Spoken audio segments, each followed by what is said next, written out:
სააკაშვილის მიმართ პირველი იმედგაცრუება როდის გქონდათ? მგონი ყველაზე გვიან 2007 წელს მშვიდობიანი დემონსტრაციის დარბევის შემდეგ. იყო პირველი მოპარული არჩევნები. მაშინ იმედგაცრუების გრძნობა მხოლოდ სააკაშვილის მიმართ არ მქონია. ასევე ვუყურებდი საერთაშორისო თანამეგობრობასა და დამკვირვებლებსაც, ვინც არჩევნების გაყალბებაზე თვალი დახუჭეს. არჩევნების შემდეგ ბევრ მათგანთან საუბრის საშუალება მქონდა. ისინი მეუბნებიან, რომ თავად არ დაუმალავთ არჩევნების გაყალბება, მაგრამ ძალიან მაღლა დარღვევების ანგარიშებში შეტანას ბლოკავდნენ. ეს დიდი შეცდომა იყო, რადგან მიშას ამით ლეგიტიმაციის მორიგი პერიოდი მიეცა, რომელიც წესით აღარ ეკუთვნოდა. ეს სიტყვები გერმანიის ბუნდესტაგის წევრს ვიოლა ფონ კრამონს ეკუთვნის. ევროპელი პოლიტიკოსი ინტერვიუში, რომელიც მან ჟურნალ ლიბერალის ჟურნალისტ ირაკლი აფსნაძეს მისცა, ადასტურებს, რომ 2008 წლის საპრეზიდენტო არჩევნების შემდეგ მიხეილ სააკაშვილს კარტ ბლანში ჰქონდა, რომელსაც ის არ იმსახურებდა. ძალაუფლების უზურპაციით გამოწვეული სააკაშვილის ეიფორია 3 წელიწადს გაგრძელდა. ნაციონალური მოძრაობა ფაქტობრივ შოკში ჩააგდო ბიძინა ივანიშვილმა, რომელმაც სააკაშვილის რეჟიმის წინააღმდეგ პოლიტიკური ბრძოლის დაწყების შესახებ განაცხადი 2011 წლის 7 ოქტომბერს გააკეთა. რეჟიმის პირველივე რეაქცია შოკზე არაადეკვატური იყო. იარაღის დარებაზე დააკავეს გენერალი. შოკით გამოწვეული არათანმიმდევრული ნაბიჯების მწყობრში მოყვანა სააკაშვილის უპირველესი ამოცანა გახდა. ბიძინა ივანიშვილის ძირითადი საყრდენის ირაკლი ღარიბაშვილის ოჯახზე შეტევა მინიმუმ დასაკანონებელი ჰქონდათ დასავლელი პარტნიორებისთვის საჯერო ანგარიშებში. გენერალი თამაზ თამაზაშვილის დაკავების ლეგიტიმაციისთვის სახელმწიფო მანქანის ისეთი უმნიშვნელო ჭანჭიკიც კი ამოქმედეს, როგორიც ნასარეძე და მისი ვიდეორგოლებია. პრეზიდენტი, მისი რეჟიმის ძალოვნები, მის მიერ კონტროლირებადი მედია და მისივე სატელიტი არასამთავრობოები. საჭირო იყო ისტორიის გადაწერა. გენერალი თამაზაშვილის საქმე და სისტემური ბლეფი ანატომიაში. ივანიშვილი განმარტავს, რომ მიხეილ სააკაშვილის ბიძინა ივანიშვილის საქართველოს მოქალაქეობაში მართალი ძალა პანიკაშია. უზრუნველესობა სასწრაფო წესით შემოიღო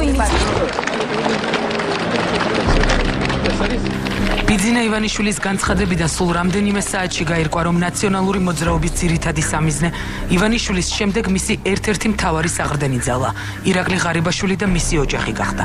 პოლიტიკური ბრძოლის სტარტიდან 72 საათში შინაგან საქმეთა სამინისტრომ გენერალი თამაზ თამაზაშვილი დააკავა.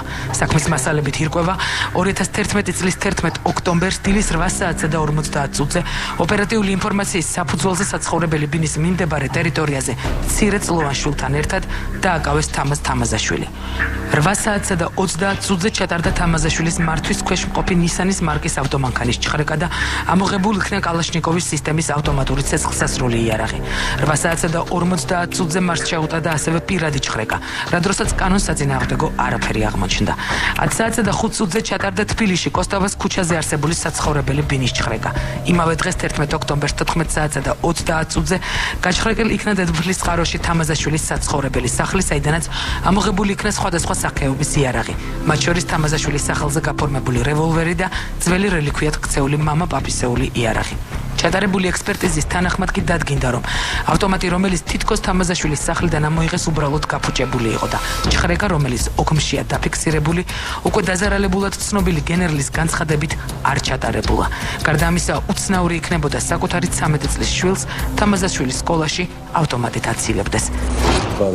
შვილი მაინც მიმოყვანეთ ამ სკოლაში, ან ბავშვი დაიბნა და ძალიან უძრეს ჩავარდა მარიამი. არავითარი მაგის საშუალებას არ მოწეს, რაფის ტიპის მანქანა იყო, ჩამოსის მანქანაში, ხელმორგილები დამადეს, მე ჩამოსის მანქანაში და წააყენეს ქალაქის სამმართველოში. ჭხრეკა საერთოდ არ ჩაუტარებია. მანქანის ჭხრეკვას მე არ დავსწრები, რომ ამას გაუნძებელი კრავშეყო, გაუნძებელი მაგასაც თვითონ კრავშეყოს მაგაზი დახის. მე იქ არ დავსწრებია ჭხრეკვას. მაგრამ ეთქვა მე ალბათ თვითონ ჩამდეს და ამოიღეს. იმიტომ თვითონ იყვნენ სულ და მოწმეები არავინ არ ყავდა, თვითონ თანამშრომლები იყვნენ მოწმეები. მას ჰქონდა ოფიციალურად გაფორმებული იარაღი და ამ იარაღს ინახავდა სეიფში. როგორც თვითონ შემდგომში გაუნძიებლებმაც ნახეს. რატომღაც გადაადგილდება კახეთიდან თბილისისკენ, სადაც თავისი ოჯახის წევრები არიან და პროდუქტთან ერთად უდევს ავტომატი, რომელიც ექსპერტიზის დასკვნითვე დგინდება, რომ არის დაზიანებული. დეტექტივ გამომძიებლები, როდესაც დაიკითხნენ შემდეგ სასამართლოზე, თვითონ მათივე სასამართლოსთვის მიცემული ჩვენებები წინააღმდეგობაში მოვიდა იმავე საგამოძიებო მოქმედების ოქმებთან, რომელიც მათ მიერვე იყო შედგენილი. გენერლის იარაღის ტარების მოტივით დაკავებით გამოწვეული უხერხულობის თავიდან ასარიდებლად ადვოკატის განცხადებით სასტრაფო რეჟიმში დაიწყო მტკიცებულებების და საქმის მასალების ფალსიფიცირება. არსებით კითხვის ნიშანს აჩენს საკითხი, რატომ იყო იარაღი, რომელიც თამაზაშვილის საკუთრებას წარმოადგენდა რელიქვიურ იარაღთან ერთად სეიფში, ხოლო სამართალდამცავების მიერ ამოღებული თითქოს გაუფორმებელი იარაღის სახლში, შესასვლელში, თვალსაჩინო და ბავშვებისთვის ხელმისაწვდომ ადგილას. ხოლო ხელყუმბარა ფალით კი საწოლთან იდო. გარდა ამისა, საინტერესოა კიდევ ერთი დეტალი. კახეთში სახლის ჩხრეკისას პოლიციამ არც ერთი მეზობელი არ დაისწრო და საქმის მოწმეები რამდენიმე კილომეტრით დაშორებული გამგეობიდან მოიყვანა, რომლებიც საჯარო სამსახურის თანამშრომლები იყვნენ. ფაქტები ნაციონალური მოძრაობისთვის უსარგებლო დაეწყო.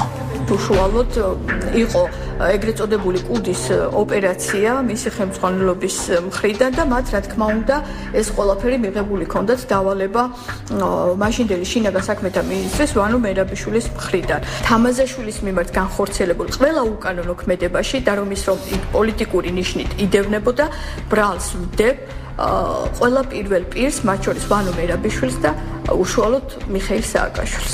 არაფერი არ დაიჯეროთ, ძალიან წესიერი კაცია, ეს არის ისევ ახალი ავანტიურა ამ ხელისუფლების და მაქსიმალურად ჩვენ დავიცავთ რომ არ მოახერხოთ და რამე არ ავნონ ამ კაცს. ფაქტია, გენერალი თამაზაშვილის რეპუტაცია 30 წლიანი პოლიციური გამოცდილება კახეთში და ივანიშვილის გვერდით ღარიბაშვილის არსებობა ნაციონალური მოძრაობისთვის საფრთხის შემცველი იყო. დასავლეთის დასარწმუნებლად იმაში, რომ გენერალი კანონიერად დააკავეს, საზოგადოებრივი აზრის ფორმირებისთვის საჭირო ყველა მექანიზმი ჩაერთო. რასაკვირველია, სააკაშვილის კონტროლირებადი ინიციატორი თავად პრეზიდენტი გახლდათ.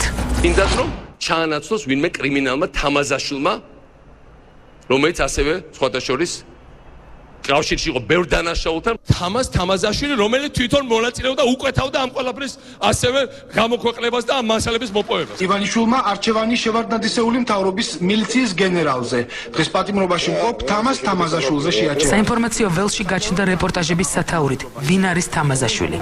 კაცი, რომელიც ამჟამად იარაღისა და ასაფეთქებელი მასალების საქმეში ჩაერთო პარტიის სატელიტი, არასამთავრობოები და დამზადდა ვიდეორგოლები. მუშაობდა ყველა და ყველაფერი. არის თუ არა თამაზაშვილი? გიგა ნასარიძე რამდენიმე ტელეკომპანიასთან ჯერ საკუთარი კომპანიის სახელით, ხოლო მოგვიანებით უკვე ნაციონალური მოძრაობის ეგიდით შეეცადა სარეკლამო დროში რგოლების განთავსება, სადაც თამაზაშვილი ასოცირებული იყო პერსონასთან, რომელსაც თავის მხრივ პრეზიდენტი ახასიათებდა, ხოლო ნაციონალური მაუწყებლები უკვე ამ დახასიათების რაიმე ფორმით დაკანონებას ცდილობდნენ, მაგრამ პანიკაში მყოფი პრეზიდენტი კიდევ შეცდა. ერთ-ერთ საკუთარ გამოსვლაში მიხეილ სააკაშვილმა ახსენა ბანკისი, ნარკოტიკები, ძევლები და ეს ყველაფერი თამაზაშვილს დაუკავშირა. თამაზაშვილის დროს მოდიოდა იქა ტყვეებით ვაჭრობა, მე შენ ამას მოგცემ, შენ იმას მოგცემ, ნარკოტიკი გადამატარია, იარაღ შემოგიტან, ჩამიფრელი, შემინახე. და ეს თამაზაშვილებიდან ჩემ ისე თვალებს გვიკრავდნენ ესე რომ ცისკარიშვილო გადაცებული ბანკში რომ აი ხა იქ ჩვენ ბიჭებს ველაპარაკებთ და ესე რა ერთმანეთთან აკეთებენ ბიზნეს მათ შორის ადამიანების აქეთ-იქით დარების საერთაშორისო ორგანიზაციებმა როგორც ჩანს პრეზიდენტის ამ შეფასების მტკიცებულებებით გამყარებული საფუძველი მოითხოვეს.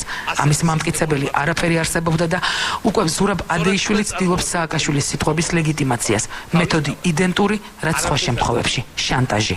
გამიკეთდებოდა საპროცესო შეთანხმება იმ შემთხვევაში, თუ ვითანამშრომლებდი ამ შემოთავაზებულ წინადადებაზე, იყო რაღაც ბანკისთან დაკავშირებული იარაღთან, რომელიც სიმართლეს არანაირად არ შეესაბამებოდა. ლექსოსთან დაკავშირებით შეთხსული რაღაც, რისი დაკრითით შეიძლებოდა დაეკავებინათ ლექსო თამაზაშვილი.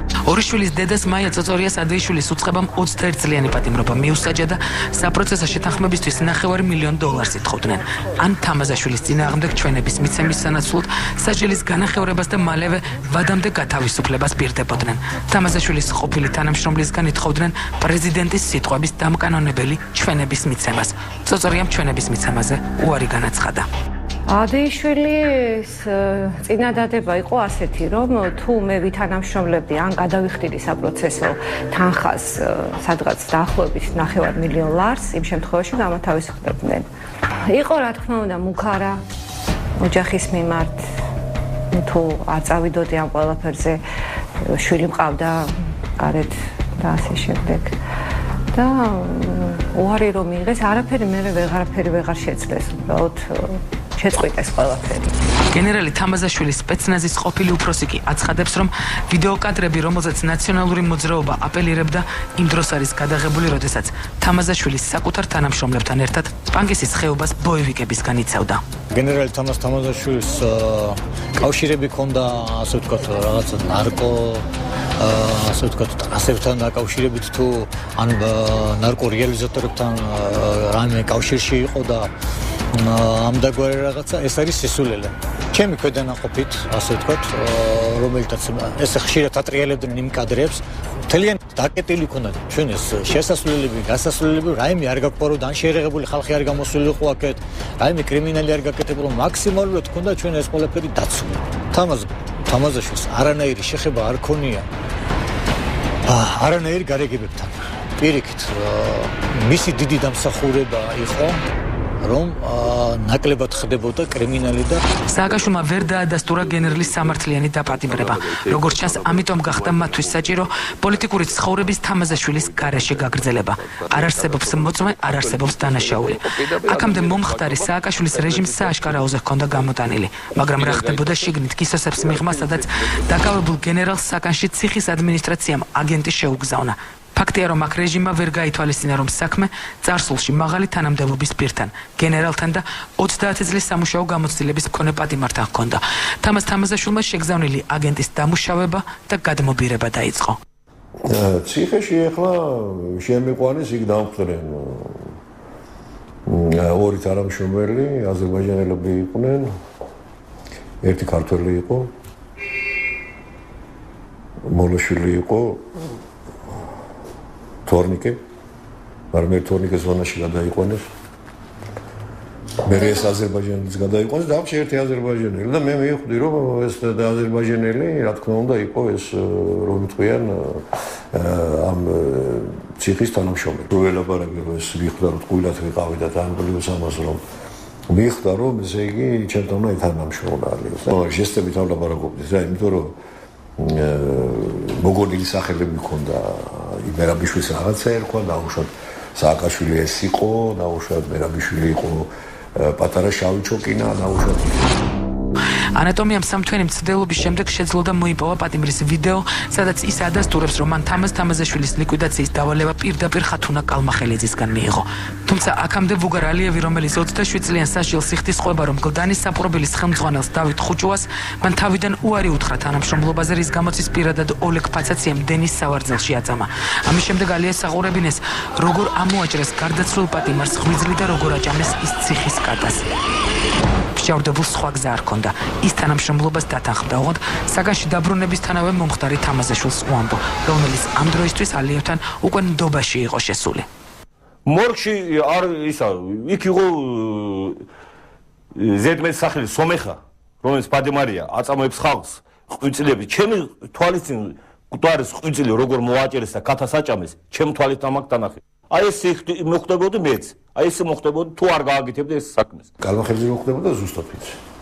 იმიტომ რომ მე რო გავდივედი დაუშვათ თუ მამავე მოდიოდნენ თუ ადვოკატები, ესე იგი ესე მაშინე გაყავდათ რა. მაშინე გაყავდათ, მიყავდათ კალმახელიძესთან. ირკვევა, რომ ციხის ადმინისტრაციას იმ პერიოდისთვის ყველაზე მეტად დაინტერესებდა. ოცნებობდა თუ არა ვანო მერაბიშვილი, რომელსაც იმ დროისთვის ახალაიების ფრთასთან დამოკიდებულება უკიდურესად დაძაბული იყო. ამას აღრმავებდა ისიც, რომ ბიძინა ივანიშვილი იმ დროს მერაბიშვილს მწვავედ არ აკრიტიკებდა. ალიევს დაავალეს გაეგო თამაზაშვილისგან ვის მხარეს იყო მერაბიშვილი. გენერალი მიხვდა, რომ არსებული შიდა პარტიული დაპირისპირების ოპოზიციის გუნდისთვის სასარგებლოდ შემოტრიალება შეიძლებოდა და მან თავის მხრივ ალიევს დააბარა ხათუნა კალმახელიძისთვის. ეთქვა, რომ თითქოს ვანო მერაბიშვილი ოცნებაზე მუშაობდა. ხათუნა კალმახელიძე პირადად იწერდა ალიევის ნაამბობს დიქტაფონზე და როგორც პატიმარი ამბობს, ყველა დეტალს მიხეილ სააკაშვილს უთანხმებდა. ალიევი მეკითხებოდა, რომ აინტერესებდა, რომ მერაბიშვილი იყო თუ არა ოცნებაში. აი საინტერესებდა. მე რა თქმა უნდა უთხარ, რომ კი იყო, ალბათ არის ოცნება. მე ვიცი, რომ ოცნებაში იყო. აბა მითხარ, რა ხდება მერაბიშვილზეო და მე ვთხარ, მითხარ, რომ გაიგაციაო მერაბიშვილიო, მართლა გაიგაციაო. ხო და თუ გააყალბებენო არჩევნებიო და ხალხი მიტინგზე გამოვა, ალბათ მერაბიშვილიო თავის პოლიციასთან ერთად გადავალ ხალხის ხარჯზეო, ალბათ არ დახოცავ ხალხსო. ხო და აი ამას რო ვთხარ კალმახელიძემ, აი ეგ მე არ ვთხარ ესე, მე არ ვთხარ ესე, აიღო და ტელეფონი დაურეკა, აი აქ ლაპარაკობდა, მეც უღურებდი იქიდან. დიქტაფონი მომიდანეს. აბა როგორ მითხრაო, მე ვთქარ აი ესე მითხრა. აბა როგორ მითხრა, მე ვთქარ ესე მითხრა მეთქი და ჩააწერნეს ესა. ჩემი ინფორმაცია პირდაპირ კალმახელიძესთან მიდიოდა, კალმახელიძესთან მიშასთან მიდიოდა პირდაპირ. უკვე სხვა არავინ არ იყო ჩართული იქ. თამაზაშვილის მოფიქრებული გეგმა მერაბიშვილის ვითომ მეოცნებეობაზე ნაყოფიერი აღმოჩნდა. კალმახელიძისთვის ამ ინფორმაციის მიწოდებიდან ზუსტად 3 დღეში ვანო მერაბიშვილი მოხსნეს და ფაქტობრივ ძალაუფლებას ჩამოაშორეს, როდესაც პრემიერად გადაიყვანეს. ახალ აიამ პრეზიდენტის ეგიდით სრული ძალაუფლება აიღო ხელში. რო წავიდა ეს ამბავი, 3 დღეს მერე პრეზიდენტი გამოდის და გვეუბნება მერაბიშვილი გადაიყვანეს პრემიერ-მინისტრად. ბაჩო ახალია შემოიყვანეს შინაგან საქმეთა მინისტრად. მე ამიყვანეს ეგრევე აკა ხუჩუასთან.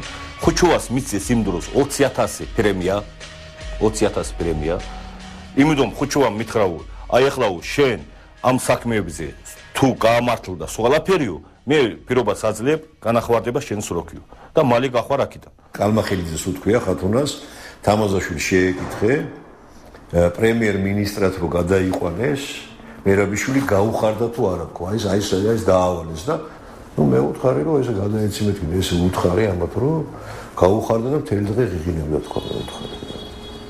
ნუ იმა რა თქმა უნდა მიუტანა ამბავი, აბა როგორ უნდა ესე ალება როგორც მითხრა ის მიკროფონი მიუტანეს, აბა როგორ თქვა თამაზაშვილმა თქვა მთელი დღე ღიღინებდა, მერაბიშვილი გადაიყვანეს დაუშვათ პრემიერ-მინისტრად ასეთი რაღაცა.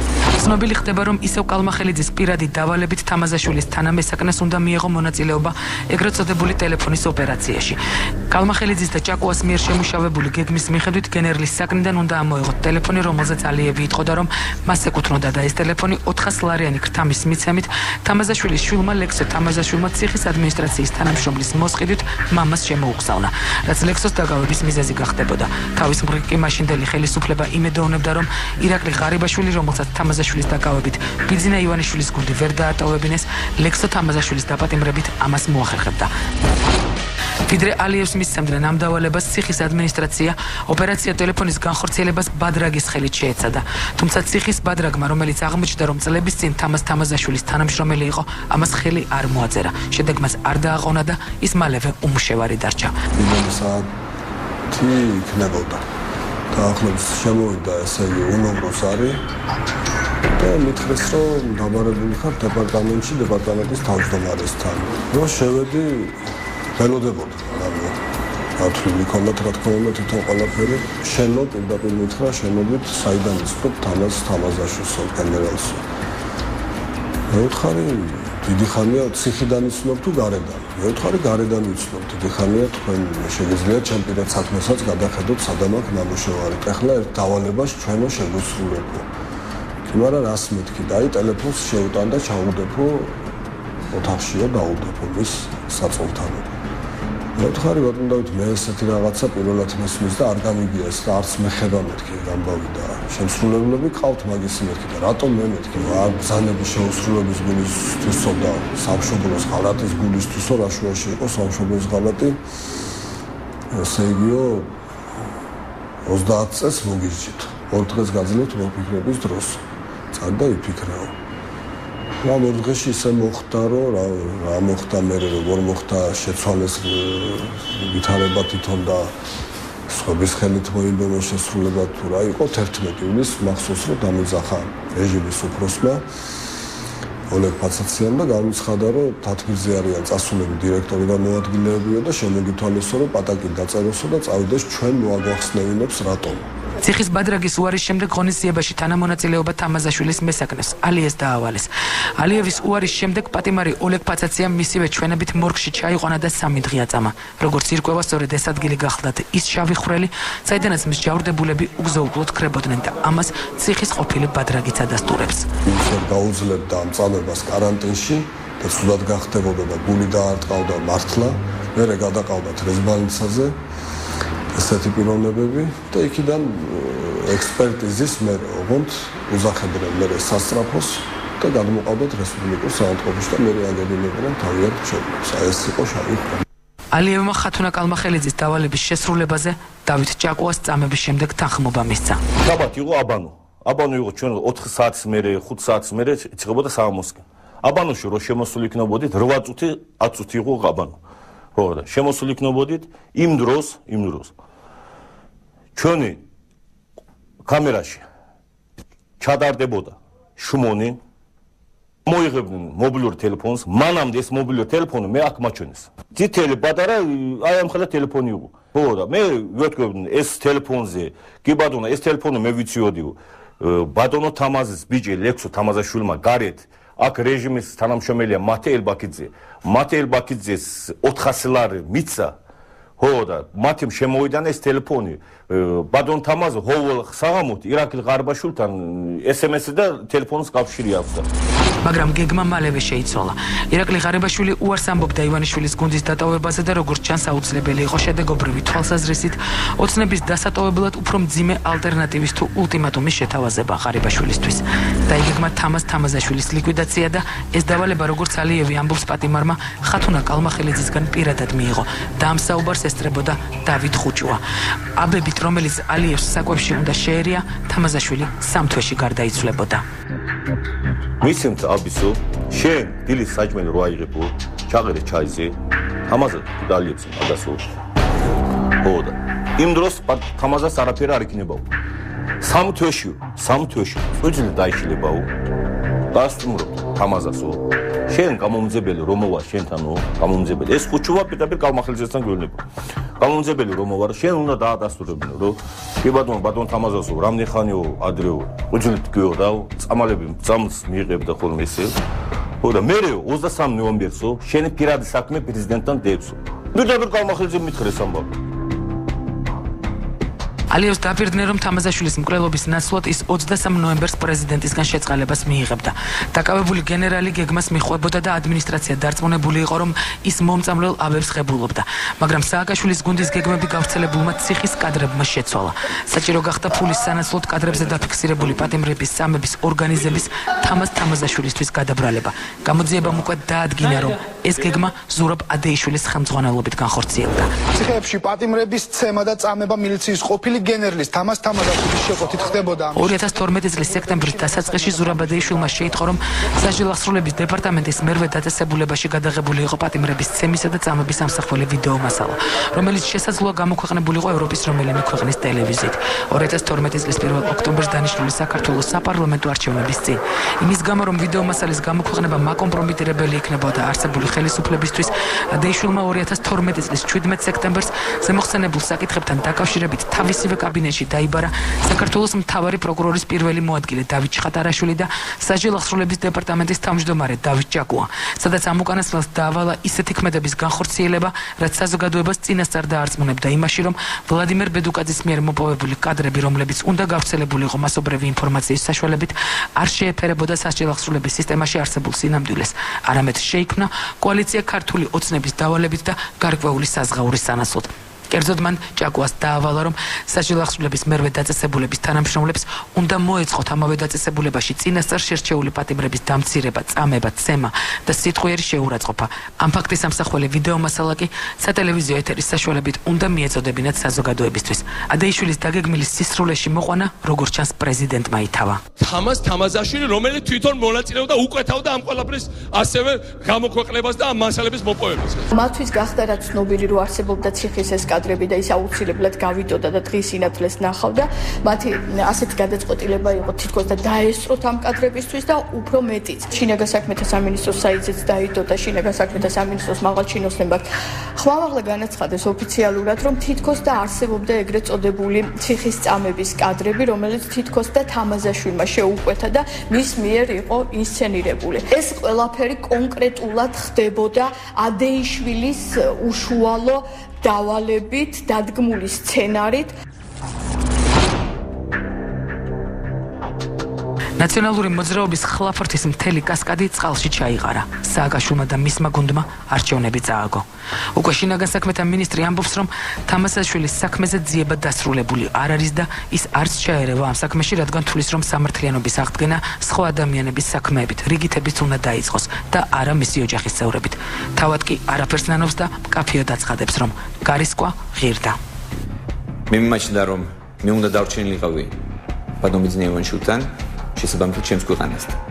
ეს იყო ერთადერთი არ ვიცოდი, მაგრამ ეს იყო ის მომენტი, ის დრო, როცა გარისკვა ღირდა. გავიდა 5 თვე და ჩემი ოჯახის წევრის საქმე არ არის დასრულებული, არ არის გამოძიებული. არ არის გარკვეული თუ რატომ დააკავეს, რატომ ამყოფეს ციხეში, აბსოლუტური უსაფუძვლო, აბსურდული ბრალდებით, რატომ მიმდინარეობდა ის აღურას ახსნილი, ასე ვთქვათ, აგრესიული კამპანია მის წინააღმდეგ და ზოგადად ჩემი ოჯახის წინააღმდეგ.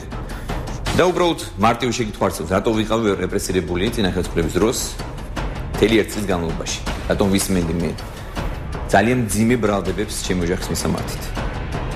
ეს ყველაფერი ჩემს თავზე გამოვცადული პირადად და ჩემი ოჯახი, ჩემი შვილები, ჩემი მეუღლე. ანუ მიზეზი რატომაც გადავწყვიტე რომ არ უნდა დამეწყო სამართლის აღდგენა ჩემი ოჯახიდან არის შემდეგი რომ ჩვენ უბრალოდ არ გვსურდა მოქცეული ყავით ისე როგორც იქცეოდა წინაშელისფრება. ანუ მათი მთავარი ასე ვთქვათ мотиваცია, მთავარი მათი ინტერესი იყო, ცხოვრებისეული ინტერესი იყო ის რომ ყველაფერი გაკეთებული იყო მათთვის, მათი ოჯახებისთვის. ჩემი მიზანი ეგ არ არის. ჩემი მიზანი იყო და ჩვენი გუნდის მიზანი არის რომ თითოეულ მოქალაქის უფლებების აღდგენით დავიწყოთ სამართლიანობის აღდგენა. გენერალი თამაზაშვილის საქმე კლასიკური ნიმუშია იმისა, რაც ბევრმა თქვენგანმა განსხვავებული პოლიტიკური პოზიციის გამო საკუთარ თავზე გადაიტანა. მთლიანი სახელმწიფო მანქანის მოქმედება სააკაშვილის რეჟიმის პერიოდში სისტემური და იმდენად თანმიმდევრული იყო, რომ დასავლეთის სხვადასხვა ფაქტების განსაჯაროებით, როგორც ბუნდესტაგის დეპუტატმა აღნიშნა, სააკაშვილი და მისი გუნდით იმედგაცრუებული დარჩა. ყოველ შემთხვევაში, სასამართლომ, რომელსაც ხშირად სხვადასხვა ბრალდებებს უყენებენ, მათ შორის პრეზიდენტის წნეხის ქვეშ დღემდე ყოფნას, გენერალი თამაზაშვილი დაზარალებულად ცნო, რითიც ფაქტობრივად გაცხადა, რომ საქმე თეთრი ძაფით ნაკერია. პრეცედენტი უკვე არსებობს. იდენტური შინაარსის საქმეები კი რამდენიმე ათასია. მე მომავალ კვირამდე გემშვიდობებით, ნახვამდის.